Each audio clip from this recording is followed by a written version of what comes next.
လူများလေပြဿနာများလေဆိုတဲ့စကားအတိုင်းပါပဲ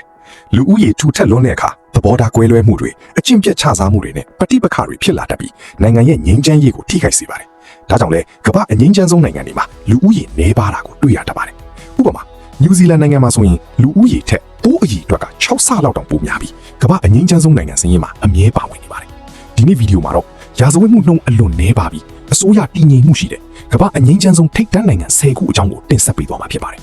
နံပါတ်10နေရာမှာတော့ဂျာနီဝါဒကြောင့်နာမည်ကျော်တဲ့ဆွစ်ဇာလန်နိုင်ငံရှိနေပါတယ်သူတို့ရဲ့ငြိမ်းချမ်းမှုဟာနိုင်ငံရေးအရာတွေမဟုတ်ပဲပြည်သူတွေရဲ့နေ့စဉ်ဘဝမှာပါအမြင့်တွယ်နေတာပါအစင်းမြင့်ကျမ်းမာရေးစနစ်ကောင်းမွန်တဲ့ပညာရေးနဲ့တန့်ရှင်းစိမ်းလန်းတဲ့မြို့ပြတွေကြောင့်ဆွစ်ပြည်သူတွေဟာအလွန်ပဲစိတ်ကြည်နပ်မှုရှိကြပါတယ်ရာဇဝတ်မှုနှုန်းအလွန်နေတာကြောင့်ကလေးငယ်တွေဟာတန်းကြံတွေမှာလွတ်လပ်စွာစော့ကစားနိုင်ပြီးညဘက်လမ်းလျှောက်တာတော့အလွန်ဘေးကင်းတဲ့နိုင်ငံဖြစ်ပါတယ်နံပါတ်9ကတော့အာရှရဲ့ကုံဆောင်ဂျပန်နိုင်ငံပါဂျပန်နိုင်ငံဟာယဉ်ကျေးပြူငါမှုနဲ့အတူထူးခြားတဲ့ငြိမ်းချမ်းမှုကိုပိုင်ဆိုင်ထားပါတယ်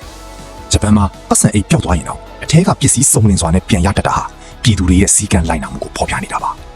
အာရှမှာအတန်းအရှိဆုံးဒီမိုကရေစီဖွဲ့စည်းပုံအခြေခံဥပဒေနဲ့အတူတည်ငြိမ်တဲ့နိုင်ငံရေးစနစ်ကလည်းဂျပန်ကိုငြိမ်းချမ်းစေတဲ့အဓိကအချက်ဖြစ်ပါတယ်နံပါတ်10နေရာမှာတော့ဥရောပရဲ့အသေးနှလုံးလို့တင်စားရမယ်ဘယ်လ်ဂျီယမ်နိုင်ငံရှိနေပါတယ်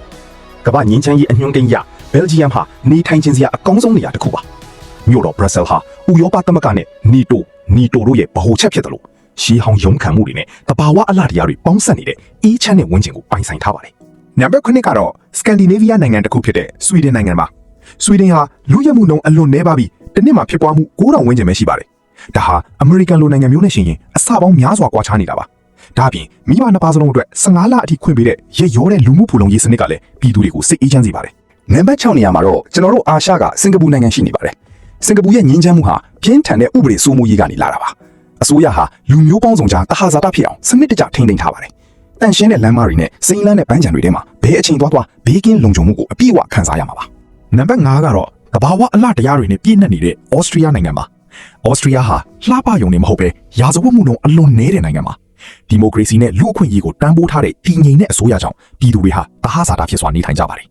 ဂီတပွဲတော်တွေနဲ့ကော်ဖီဆိုင်ယဉ်ကျေးမှုတွေကလည်းသူတို့နိုင်ငံကိုပိုပြီးဆွဲဆောင်မှုရှိစေပါတယ်နံပါတ်4နေရာမှာတော့နယူးဇီလန်နိုင်ငံရှိနေပါတယ်ရင်သက်ရှူမောပွဲကမ်းခြေတွေနဲ့တောင်တန်းတွေဟာငြိမ်းချမ်းမှုကိုဖော်ဆောင်နေပါတယ်နယူးဇီလန်ဟာဥပဒေစိုးမိုးမှုနဲ့လူဦးရင်းစီရဲ့အခွင့်အရေးကိုအလေးထားသလိုဒေသခံမာအိုရီလူမျိုးစုတွေရဲ့အခွင့်အရေးကိုလည်းအကာအကွယ်ပေးထားတဲ့အတွက်လူမျိုးစုပဋိပက္ခကင်းဝေးတဲ့နိုင်ငံဖြစ်ပါတယ်နံပါတ်3ကတော့ပညာရေးစနစ်မှာကဘာကျော်တဲ့ဖင်လန်နိုင်ငံပါ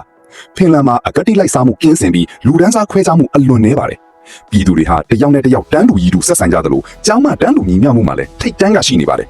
ဒါကြောင့်လေဖင်လန်ဟာကမ္ဘာအပျော်ရွှင်ဆုံးနဲ့အေးချမ်းဆုံးနိုင်ငံဖြစ်နေရတာပါဒုတိယအငြိမ်းချမ်းဆုံးနိုင်ငံကတော့ဒိန်းမတ်နိုင်ငံပါ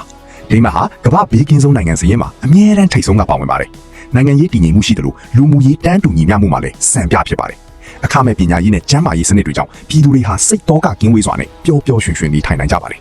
နောက်ဆုံးမှာတော့ကမ္ဘာအငြိမ်းချမ်းဆုံးနံပါတ်1နေရာကိုအိုက်စလန်နိုင်ငံကရရှိသွားပါတယ်ဒီနိုင်ငံမှာကလေးတွေကိုအပြင်မှာလွတ်လပ်စွာကစားခိုင်းထားသလိုကားဆက်နိုးလျက်နဲ့ဈေးဝယ်သွားရင်တော့ဘာမှမဖြစ်တဲ့အထိဘေးကင်းပါတယ်အိုက်စလန်မှာကိုယ်ပိုင်စစ်တပ်တောင်မရှိပါဘူးလူမျိုးဘာသာကြားမှမရွေးတန်းတူရည်တူဆက်ဆံတဲ့သူတို့ရဲ့စိတ်ဓာတ်ဟာအိုက်စလန်ကိုကမ္ဘာအငြိမ်းချမ်းဆုံးပရိနိဗ္ဗာန်တစ်ခုဖြစ်အောင်ဖန်တီးပေးထားတာပဲဖြစ်ပါတယ်ဒီငြိမ်းချမ်းတဲ့နိုင်ငံ10ခုထဲမှာခင်ဗျားတို့ဘယ်နိုင်ငံမှာသွားပြီးနေထိုင်ကြတယ်လဲဆိုတာ comment မှာပြောပြခဲ့ပါအောင်အခုလိုစိတ်ဝင်စားစရာဗဟုသုတတွေကိုသိရှိဖို့ Knowledge Atlas ကို like နဲ့ subscribe လုပ်ထားဖို့လည်းမမေ့ပါနဲ့အောင်နော်ကြည့်ရှုပေးတဲ့အတွက်ကျေးဇူးတင်ပါတယ်နောက်ဗီဒီယိုမှာပြန်ဆောင်ကြမယ်အားလုံးပဲဖခင်သခင်ကောင်းချီးပေးပါစေ